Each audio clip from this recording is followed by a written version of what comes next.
네, 말씀 찾으신 줄 알고 여러분 다 잘 아시는 말씀 5장 18절 말씀 한 절의 말씀을 우리가 함께 받들어서 한 목소리로 함께 읽습니다. 18절 범사에 감사하라. 이것이 그리스도 예수 안에서 너희를 향하신 하나님의 뜻이니라. 아멘. 지난 특세 기간에 가을맞이 특세를 통해서 은혜가 넘치게 하라는 제목으로 5번의 말씀 전하는 가운데에 저희가 감사가 넘치게 하라는 제목으로도 하루 말씀을 함께 나눴습니다. 그때도 오늘 데살로니가전서 5장 18절의 말씀을 하나의 이제 인용 구절로 이 말씀을 인용했습니다. 감사에 대한 이야기를 할 때 결코 아마 빠지지 않는 구절이 오늘 데살로니가전서 5장 16절에서 18절, 특히 18절의 말씀, 범사에 감사하라 하는 말씀입니다. 범사에 감사하라는 말씀은 말 그대로 모든 상황에 대하여 감사하라, 모든 상황에 대하여 하나님께 감사하라는 말입니다. 이 말을 모르는 사람은 아마 없으실 거예요.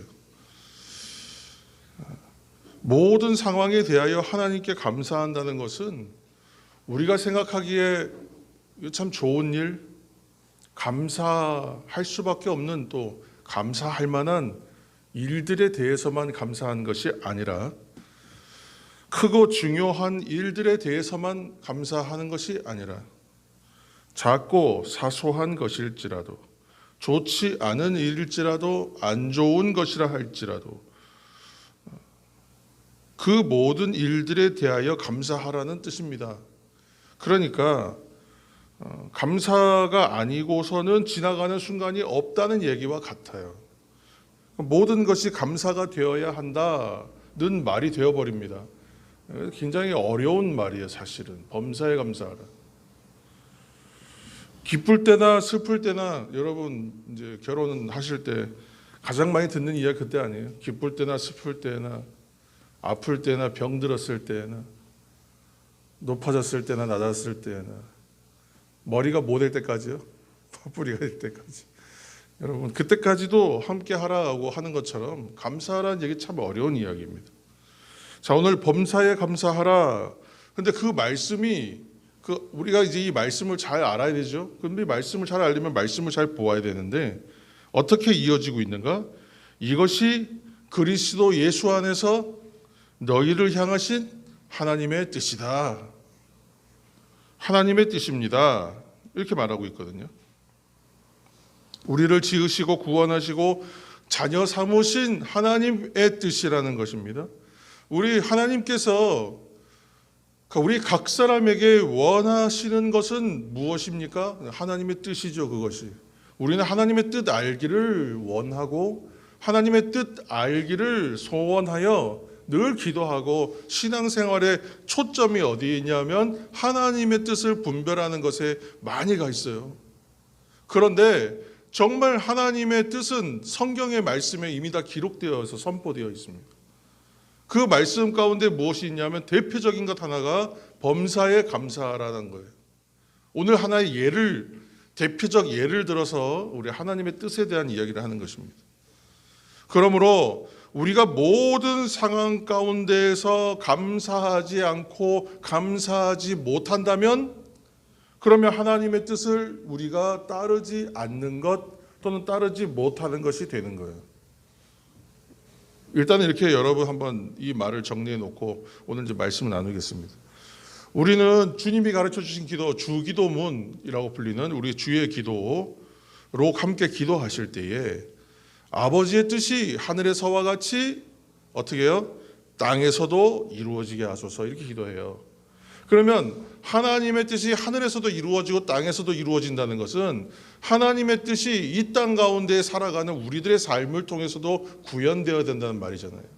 하나님의 뜻이 이 땅 가운데 우리를 통하여 우리의 삶 가운데에도 나타나야 됩니다. 그 뜻이 이루어지기를 원합니다. 그런데 사실 우리가 매일 선택해 나가고 있습니다. 우리가 오늘 교회를 간다 안 간다부터 시작해서 아침에 몇 시에 일어나겠다 안 일어나겠다 밥을 먹겠다 안 먹겠다, 무슨 옷을 입겠다. 여러분, 이 모든 일들을 우리는 선택해 가고 있습니다. 그러면 내가 매일 선택하고 결정하는 일이 사소한 일들로부터 중요한 일에 이르기까지 이것은 과연 하나님의 뜻입니까? 아니면 내 뜻입니까? 구분이 잘 안 되죠. 근데 하나님의 뜻 가운데 한 가지는 분명하게 나타나 있어요. 무엇이 하나님의 뜻이고 무엇이 나의 뜻인지 잘 구분하기 어려운 것이 우리의 삶의 현실이지만, 오늘 말씀을 통해서 확실하게 한 가지 드러난 것은 범사에 감사하라. 하나님의 뜻이라고 하는 거예요. 이거 선명한 것이죠. 사도 바울은 로마서 12장 2절 말씀에서, 우리가 이제 1년을 시작할 때 로마서 12장 1절에 3절까지 말씀을 통해서 어떻게 살까, 그 말씀으로 참 많이 나눴습니다. 로마서에 나와 있는 로마서를 통해서 이야기하는 사도 바울의 하나님의 뜻은 무엇인가? 너희는 이 세대를 본받지 말고 오직 마음을 새롭게 함으로 변화를 받아 하나님의 선하시고 기뻐하시고 온전하신 뜻이 무엇인지 분별하도록 하라. 그렇게 말했잖아요. 그러면 하나님의 뜻은 선하시고 기뻐하시고 온전하신 하나님의 뜻이라는 거예요. 범사에 감사하는 것이야말로 하나님께서 선하시고 기뻐하시고 온전한 하나님의 뜻으로 나타난 것이 범사에 감사하라는 이야기다. 이것이 말이 되는 것이죠. 예를 들어 우리가 바라고 여러분 원했던 일이 여러분 혹시 있어요? 마음에 이거 정말 됐으면 좋겠다 하고 바라는 일이 있었는데 요즘 그게 이루어졌어요. 그게 성취됐어요. 현실로 나타났어요. 여러분 감사합니까? 감사해요. 그런데 그 일이 해결되면서 우리는 이 일만 해결되면 참 좋겠다 생각했는데, 그 일이 해결될 뿐만이 아니라 전혀 생각하지 못했던 일이 마치 덤으로 온 것처럼 놀랍게 이루어졌어요. 더해서. 그러면 여러분 어떻게 하겠어요? 진짜 감사해요. 여러분 정말 감사할 거예요. 그런데 여러분, 게다가 여기서 안 끝나고, 얘기로만 들어서도 기분 좋으시죠? 누가 봐도 이거는 안 됩니다, 이거는 불가능합니다 여겼던 일이 여러분 진짜로 이루어졌어요. 기적적으로. 이건 기적이라고 해야 돼요. 그러면 여러분 어떻게 하시겠어요? 정말 감격하여 감사하지 않겠습니까? 그런데 우리가 알듯이 오늘 이 말씀은 이렇게 바라고 원했던 것이 이루어져서 절로 감사의 입술이 열릴 때뿐만이 아니라, 내가 원치 않았던 고난, 고통, 시련, 좋지 않은 일들, 이것이 과연 감사한 일이야 라고 여길 만한 일들이 일어났을 때에도 감사하라는 말씀이에요. 오늘 이 말씀이. 전자의 경우에는 감사가 자연스러워요. 당연하게 여겨져요. 그런데 후자의 경우는 감사하기가 어렵다. 이것도 감사해야 할 일입니까? 생각하게 될 수 있다. 우리가 이처럼 원치 않는 일과 상황에서도 감사하려고 하니까, 그러면 이거는 어떻게 하나님 감사할 수가 있어요? 머리로는 알겠는데, 생각으로는 무슨 말인지는 알겠는데 잘 납득되고 용납되거나 이해되지는 않습니다. 수용이 잘 안 됩니다. 왜 그럴까? 우리가 버려야 할 것, 내려놓아야 할 것들이 몇 가지가 있습니다. 이것을 우리가 가지고 있기 때문에 감사하지 못한다 생각합니다. 대표적인 한 가지는 소유하는 욕구입니다. 소유의 욕구 때문이에요. 달리 말하면 욕심 때문입니다. 성경은 욕심은 죄를 낳고 죄는 사망을 낳는다 그랬어요. 결국은 죄라 그랬어요. 사람의 욕심에는 브레이크가 없어요. 멈춤이 없습니다. 그래서 욕심은 계속 달려가요. 이 정도면 됐지, 이 정도면 됐지. 여러분, 우리가 만나지 못했을 뿐이지 정작 내 욕심을 마음껏 추구할 수 있는 순간이 만약에 우리에게 주어진다면 아마 자제하실 수 있는 분 많지 않을 겁니다. 거의 없을 거예요. 왜 저 사람은 저렇게 부정한 방법을까지 써가면서 저렇게 부정부패를 저질러서 결국은 저렇게 패가망신하는 자리까지 갔을까? 만약에 그러한 자리에서 여러분 우리가 있다면요, 내가 마음껏 그냥 이득을 취할 수 있는 자리에 있었다면요, 내가 그냥 가만히 있어도 알아서 옆에서 막 그 이득을 가지라고 사람들이 권했다면요, 여러분 거기에 흔들리지 않을 사람이 많지 않다는 것입니다. 사람의 욕심에는 브레이크가 없기 때문에 그렇다는 거예요. 욕심을 품고 있으면요, 감사할 수가 없어요. 더 가져야 되기 때문에, 만족이 없기 때문에. 또 이와 연결되는 감정이 또 있습니다. 또 하나는 우월하고자 하는 욕구입니다. 우월하고자 하는 욕구, 우월하자는 욕구. 이 욕구는 비교하는 마음 때문에 생겨요. 흔히 내게 있는 것보다 더 좋은 것 가진 사람 앞에 가면요, 작아집니다. 나 지금 제가 가지고 있는 뭐가 굉장히 자랑스럽고 좋았거든요. 아주 좋았어요, 혼자 보고 있을 때는. 그런데 어느 자리에 갔는데 나보다 더 좋은 것 가진 사람 본 거예요. 그러면 감춰요. 작아진다고. 그런데 또 다른 곳에 갔더니 나보다 못한 것을 봤어요. 그러면 거기서 또 내가 커져요. 사람이 마음이 그렇다는 것입니다. 열등감과 우월감, 작아지고 커지는 마음. 왜 마음이 이렇게 왔다 갔다 할까요? 비교하는 마음 때문이라는 것입니다. 상대적으로 우월감을 가지는 마음은 어디로 가냐면 결국은 교만함으로 갑니다. 이러한 감정과 이러한 마음이 우리 가운데에 들어와 있을 때는 감사할 수가 없어요. 비교하는 마음은 감사를 다 잃어버리게 합니다. 방해합니다. 마지막으로 우리가 버려야 할 것 세 번째 마음은 염려하는 마음입니다. 염려하는 마음. 사람들은 늘 걱정과 염려로 가득한 세상에서 살아간다 그랬어요. 어니 젤린스키라고 하는 심리학자이자 저술가가 쓴 책이 있습니다. 모르고 사는 즐거움. 근데 이 책 가운데에서 참 재미있는 구절, 사람들이 많이 인용하는 부분은요, 사람들이 걱정이 있어요. 걱정을 하는데 이 걱정의 40%는 어떤 거냐 하면 현실로 일어나지 않을 일을 걱정한다. 사람은 자신이 하고 있는 걱정의 40%는요, 세상에 일어나지도 않을 일을 갖고 걱정한다. 그리고 그러면 30%는 뭐냐 하면 이미 일어난 일들에 대해서 걱정한다. 이거 이미 일어났어요. 이거 어떻게 할 수가 없어요. 근데 계속 그거 걱정한다. 그리고 걱정의 22%는 뭐냐 그랬냐, 그러니까 사소한 고민이다. 이 걱정 안 해도 되는 문제. 큰 대세에 영향을 미치지 않는 사소한 문제가 22%. 그러면 우리 힘으로 어쩔 수 없는 문제는 어떤 경우이냐? 이거 연구 결과거든요. 4%. 내가 어쩔 수가 없는 경우가 4%. 그러나 이 일들은 내가 걱정을 해도 어떻게 할 수가 없는 거예요. 어차피. 그러니까 인생의 걱정의 96%는 내가 걱정한들 걱정하지 않은들 변할 일이 없는 일들을 가지고 걱정한다. 쓸데없이 한다. 나머지 4%는 뭐겠습니까? 나머지 4%는 내가 바꿀 수 있는 것들. 걱정할 필요 없어요. 바꾸면 돼요. 그러니까 걱정할 일이 없다는 거예요. 걱정은 아무 쓸데가 없다. 가장 낭비적인 일이다. 이분의 연구 결과입니다.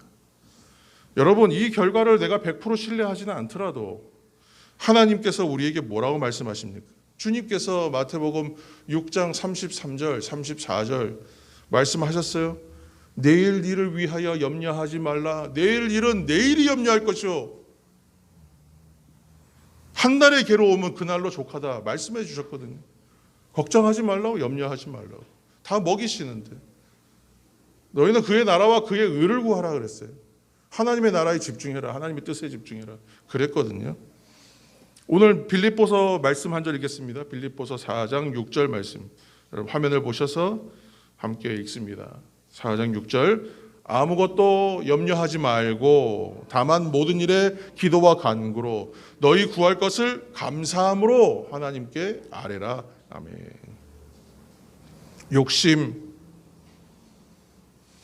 소유하고자 하는 욕심, 욕구, 비교하는 마음, 커지고 작아지는, 우월해지고 작아지는 마음, 염려, 걱정 내려놓는 것이 감사의 문으로 나아가는 척도가 된다는 것입니다. 욕심과 비교하는 마음과 염려하는 것은요, 우리의 감사 생활을 방해해요. 오늘 다시 말씀으로 돌아가셔서 범사에 감사하는 것은 그리스도 예수 안에서 그랬어요. 그리스도 예수 안에서.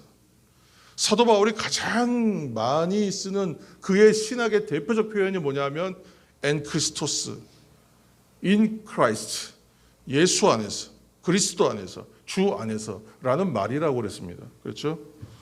그리스도 예수 안에서 범사에 감사할 수 있다. 오늘 말은 그렇게 문장이 완성될 수 있습니다. 바꾸면. 우리는 그리스도 예수 안에 있으면 범사에 감사할 수 있습니다. 문장은 이렇게 되는 거예요. 여러분, 우리 주 예수 그리스도 어떤 분이세요? 우리를 죄와 사망에서 건져주신 구세주이십니다. 건져주신 분이에요. 우리의 길과 생명이 되어주시는 분이에요.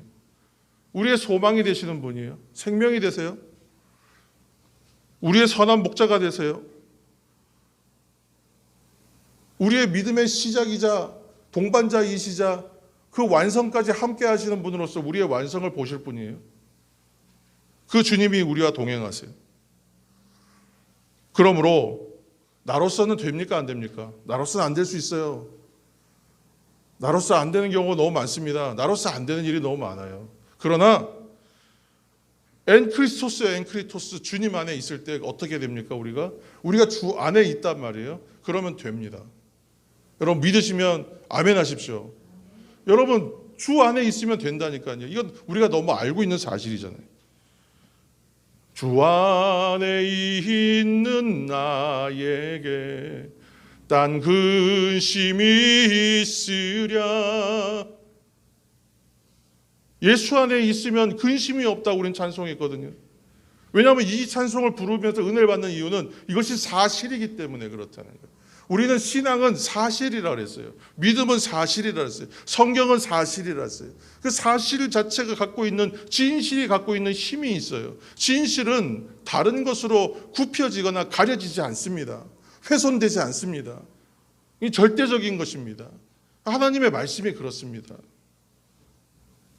시련과 위기와 고난이 닥쳐와서 내 힘으로 감당할 수 없을 때에도 우리는 늘 그걸 알고 있어요. 내 갖고 있는 이 문제, 지금 갖고 있는 시련, 이 문제보다 더 큰 주님이 계신다는 것을 우리는 알고 있잖아요. 그 문제 너머에 주님이 서 계신다니까요. 근데 여기 앞에만 보고 있으면 저 뒤를 못 보는 거예요. 사고 납니다. 여기만 보고 운전하면.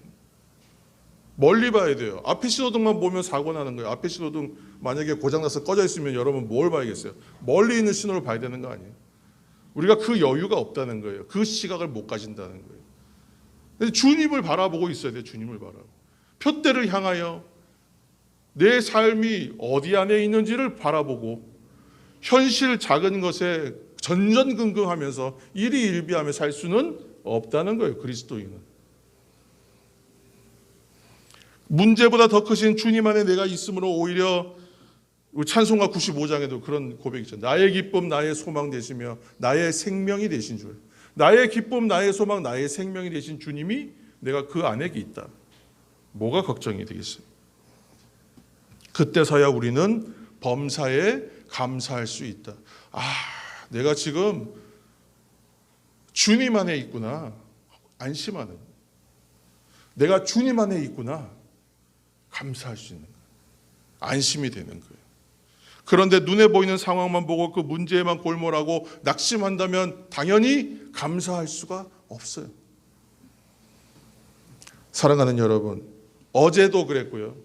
지금도 그렇고요. 앞으로도 마찬가지입니다. 장래에 이르기까지 영원토록. 주님은 어떤 분이세요? 사막에 강을 만드시고 광야에 길을 만드시는 분이세요. 그분이 우리와 함께하고 여러분과 함께합니다. 그러므로 인생의 사막과 같은 시간, 광야와 같은 시간들을 우리가 만나지만 그 시간들을 통하여 주님은 그래 고생 좀 해봐라가 아니에요. 그 시간을 통하여 선한 것 만들어가고 계신다는 거예요. 다 계획이 있어요. 무슨 어디 영화의 그 대사처럼 다 계획이 있다고요, 여러분. 주님이 나와 함께 하시니 감사합니다. 그 고백을 할 수 있는 것이 바로 감사의 비결이라는 것입니다. 오늘 본문에 나오는 이 감사라는 말이 유카리스티아라는 말을 썼어요. 이 어디에서 이 단어가 나오는지 찾아봤어요. 그랬더니 이 똑같은 말이 어디 쓰고 있냐면 주님께서 제자들과 만찬하실 때에 떡을 들어 축사하시고 잔을 들어 축사하시고 잔과 떡을 나눠주시잖아요. 떡과 잔을 나눠주시잖아요. 그때 축사하시고 하늘을 향하여 축사하시고 주님께서 기적 베푸시기 전에 오병이어도 마찬가지잖아요. 그때도 축사하셨다 그랬어요. 우리 축사하셨다는 표현 잘 알고 있어요. 근데 이것이 축복하였다, 감사하였다라는 복합적인 말이지만 사실은 이 말의 원어는 유카리스티아예요. 근데 유카리스티아 어디 있으면 중간에 무슨 단어가 있습니까? 카리스라는 말이 들어가 있죠. 카리스는 은혜라는 것이 이 감사를 표현한 표현이에요. 대표적 표현이에요. 그러니까 주님은 늘 감사하셨어요. 아버지를 향하여 하나님을 향하여 하늘을 향하여 감사하셨다고요. 주님께서 유월절 만찬은 제자들에게 나눠주시면서 유카리스티아 감사하실 수 있었던 이유가 무엇입니까?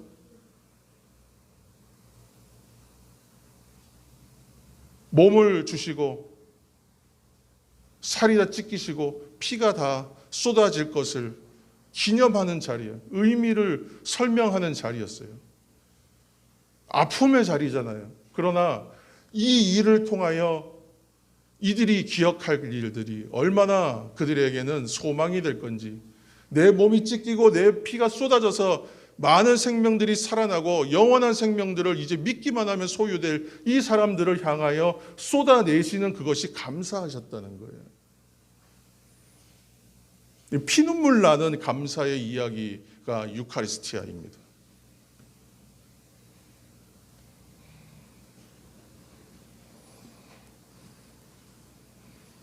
내가 흘리는 이 피가 하나님이 모든 죄인들을 구원하시는 새 언약의 피의 상징이 되게 하실 것을 감사하셨다는 것입니다.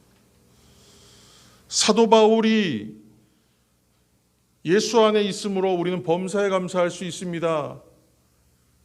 감사를 이야기할 수 있었던 이유는 무엇입니까?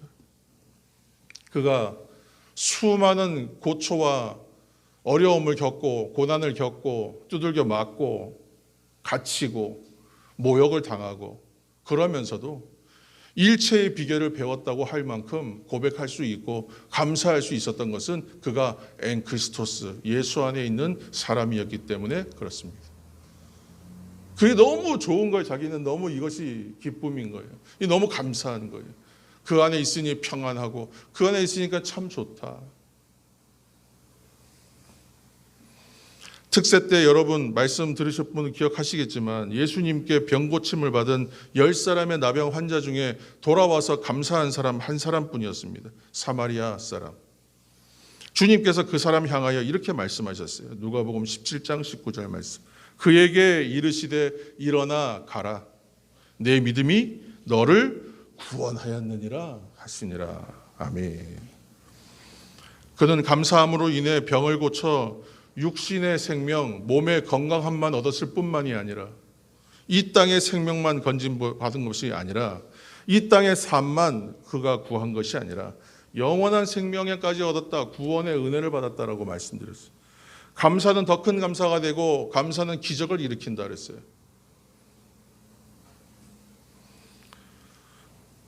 감사하시는 여러분, 그리스도인들은 범사에 감사할 수 있도록 하나님께서 방법을 만들어 주셨어요. 그리스도 안에 있도록. 그리스도 안에 있으면 할 수 있다는 거예요. 주님과 상관없는 삶을 사는 사람이 인생의 매 순간마다 어떻게 감사할 수가 있겠어요? 그렇게 할 수 있다면 정신 승리겠지만 불가능한 일이에요. 그리스도 안에 거하는 사람들에게 하나님께서 우리를 인도하셨다는 것을 여러분 믿으시고 기억하시기를 바랍니다. 예수 그리스도 안에 있으므로 범사에 감사할 수 있는 삶을 살게 되시기를 축원합니다. 그리스도 예수 안에서는 모든 것이 가능합니다. 모든 상황보다 더 크신 주님을 바라볼 때에 모든 문제와 상황을 뛰어넘는 감사의 사람으로 우리는 살게 됩니다. 이것이 우리를 향한 하나님의 선하시고 기뻐하시고 온전하신 뜻입니다. 함께 기도하겠습니다.